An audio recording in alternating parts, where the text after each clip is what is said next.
Okay, welcome back everyone. Jim Broomall here, and I've brought back my good friend Dana Shoaf, again editor of Civil War Times. And what's so perhaps interesting, Dana, is that here we are at a very quiet Weikert lane, and if Pat were to pan to his right, we can see just an immense number of tourists. The road is choked with people over there. Who are gearing up for a park program in the area of Devil's Den, which of course highlights the continued popularity of the Civil War, but also certain parts of the battlefield are going to be a lot more heavily visited than others. Right, this is an overlooked area. And before we go on, I'd like to thank the George Tyler Moore Center for the Study of the Civil War for having me on a couple times today. I really appreciate it. I really appreciate it. But like Jim was saying, we're on the John T. Weikert farm lane, more or less at the base of Little Round Top, and there's nobody here. But this area played an interesting role in the July 2nd fighting as well. And if you go just a few hundred yards over to the south, there's probably hundreds of people swarming over Little Round Top. So a lot of people don't come here, but there's some interesting stories on the John Weikert farm lane. And I'm going to go over briefly what happened here.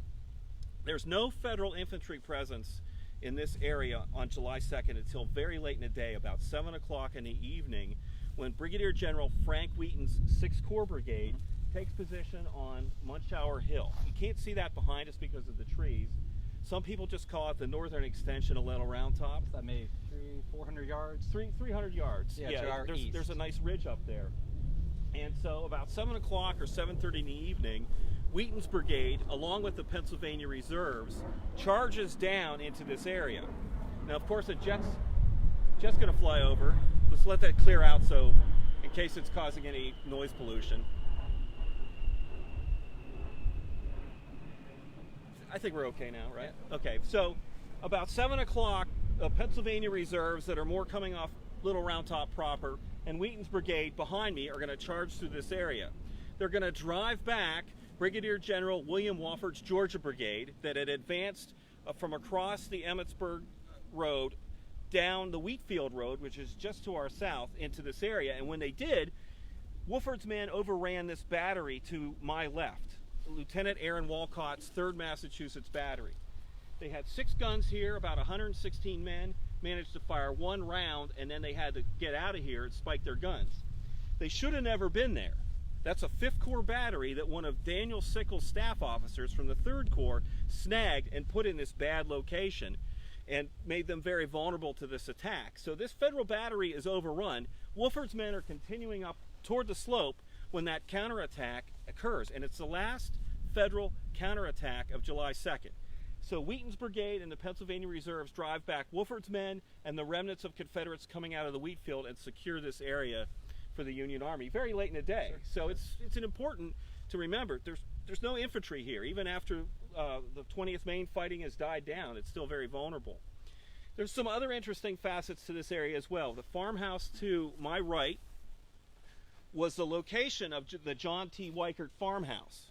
John Weikert was in the Union Army, but he wasn't in the Army of the Potomac. He was in Baltimore with his regiment, the 138th Pennsylvania, when the Battle of Gettysburg is fought. His wife and children are here, but of course he knows what's happening, and he's directly, or I should say indirectly, impacted by the battle, because the 3rd Corps of the Army of the Potomac is so badly wrecked that Weikert's regiment is going to be placed in the Army of the Potomac in July 7th. Mm-hmm. And in the fall, Weikert's going to get wounded at the arm at the Battle of Mine Run. And he's put, like, his regiment's put in to replenish the troops. He spends the rest of the war convalescing, and his post-war years are not happy and prosperous. He's brought up on assault charges several times for assaulting his wife. In one case, he chased after her with a revolver. It's really not very pleasant. And this highlights, if I may, I mean, just again, the continued legacies of these battles. Right. I mean, we really need to expand our narratives and think more holistically about how these fights are impacting men not only on the day, but in some cases for decades afterward, and more importantly, for their families. Right. So tangentially, Weikert's farm is wrecked because of the battle. He's drawn into the Army of the Potomac because of Gettysburg, and he gets wounded in the arm in November, and the rest of his life is not great. And he eventually will have to sell the farm to a man named Francis Altoff, who will tear down Weikert's house, which is in bad shape, and build those structures. Okay. So these are post-battle. Those are post-war structures. Okay. And Altoff will sell the farm to the Gettysburg Battlefield Memorial Association. Okay. So that's, just another little sidelight of the area down here. Now the monuments down here also tell an interesting story. These are the monuments to Wheaton's brigade of the 6th Corps that fought in this area. We're going to take a look in particular at the 93rd Pennsylvania monument here. It's a very nice monument, and when you come here you might notice this rock that it sits on, and it just says July 2nd and 3rd, 1863. Well, the 93rd Pennsylvania had 2 monuments. This is the photograph of the dedication of their first monument in October of 1884. This is the monument right here. And it's an unusual monument, is that correct, Dana? It's unusual, yeah. It's very idiosyncratic, and these are veterans of the regiment gathered here. You notice the American flag, and there's a band. This is Little Round Top in the background. So they're here for the monument dedication, and that monument actually sat on that rock. But later in the 1880s, the state of Pennsylvania awarded regiments that had fought here $1,500 to put a monument on the battlefield. Even if you had one here, you could still get that money. Okay. But you had to meet certain requirements, one of which was you had to put the bronze state seal on the monument. Okay. And it had to be out of sort of a uniform tone of granite, like this lighter granite. So those veterans took the money, and if you want to hold this, sure, Jim, and they put up this second monument in this location. The first monument still stands on the battlefield. It's at the top of Munshauer Hill. It's a pink Pennsylvania granite with a very unique blue cross on it. And it's a mosaic almost. It's a mosaic. Okay. It's a tile mosaic. It's really handsome, actually. Yeah, handsome monument. Striking. Yeah. And so when they wanted to put the bigger monument on here, they had to shear off the top of this rock to accommodate it. Now, if you come over here with the camera, you can see some marks from the masons' tools where they drilled in and used wedges to split the rock off. And interestingly enough, the debris from that monument is still here. Can you see the carving on there? 3rd Brigade, is that 3rd right? Brigade, yeah, it was 3rd Brigade, 3rd Division of the 6th Corps. So these boulders that are laying around, and there's a couple on the other side, are actually remnants from this boulder when it was sheared down to accommodate this bigger monument. Right. And one last little footnote before I leave you. The colonel of the 93rd Pennsylvania was named James McCarter, but he was not in command of the regiment during the battle himself. He had problems with alcohol for whatever reason. He was wounded earlier in the war. It may have been because of that. But Major John Nevin is actually in command of the regiment here, okay? But what's interesting is this is the 93rd's regimental history. It's called Red, White, and Blue Badge. It was published in 1911. Okay. This is an original copy of it. And Nevin hardly gets mentioned in here. And one of the reasons for that, I speculate, is because Nevin is from western Pennsylvania. Okay. The regiment is from eastern Pennsylvania. There's some tension there, perhaps. Yeah.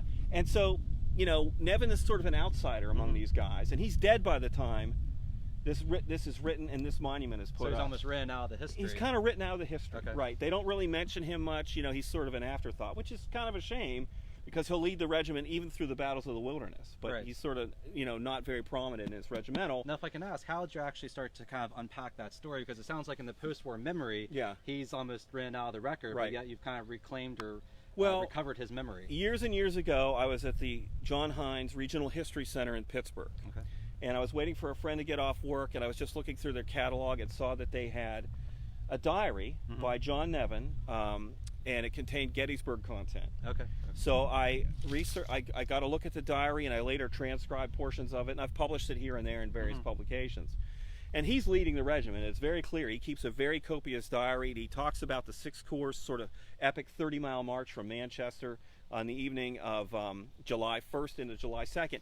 And they're the lead brigade of the 6th Corps when that march arrives here on the battlefield. Oh, okay. And they're literally, John Sedgwick directs them immediately from the Baltimore Pike into the fight. This is the only 6th Corps brigade that's going to be heavily engaged at Gettysburg.